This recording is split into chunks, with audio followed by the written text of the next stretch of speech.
আসসালামু আলাইকুম রহমতুল্লাহ। ইরান 12,000 মানুষের জীবন নাই করে দিল। তারপরেও খামেনির ক্ষমতাকে ইরানের সেনাবাহিনী টিকিয়ে রাখল। আজকে একটা টিভি টক শোতে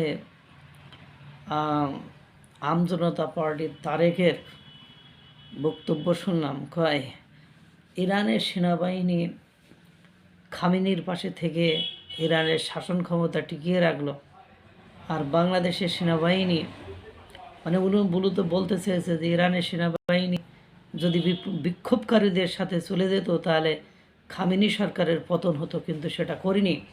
অথচ বাংলাদেশের সেনাবাহিনী বিক্ষোভকারীদের সাথে চলে গিয়েছিল এবং আমাদের মানে সাবেক সরকার শেখ হাসিনার পতন হয়েছিল।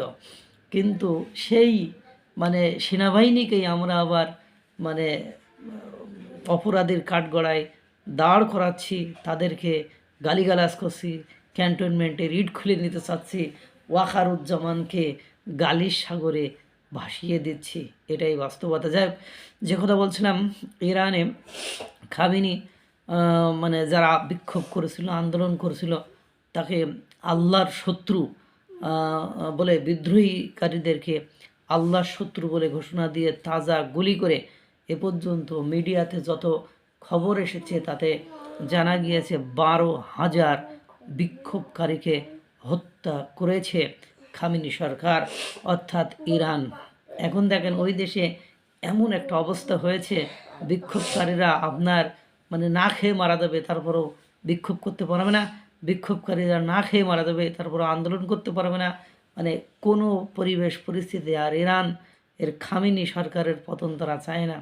অবশ্য এক্ষেত্রে অনেক লজিক আছে তাদের যে যুক্তি তর্ক, সেটার চেয়ে বড় কথা হলো 12,000 যদি মিডিয়ায় আসে তাহলে মারা গেছে কমপক্ষে 20,000। কারণ সেখানে স্টার্লিংয়ের মতো মানে যে ইন্টারনেট কানেকশন ছিল সেটাকে সংযোগ বিচ্ছিন্ন করে দিয়েছে, এবং গণমাধ্যম, ইলেকট্রিক মিডিয়া, সমস্ত মিডিয়া, ইন্টারনেট, ফেসবুক, মানে যত যোগাযোগ মাধ্যম আছে সব কিছুকে বন্ধ করে দেওয়ার পরেও যদি 12,000 মৃত্যুর মিছিলকে দেখানো হয় তাহলে সত্যিকার অর্থে কত লোকের প্রাণনাশ সেখানে হয়েছে ভাবতেও অবাক লাগে।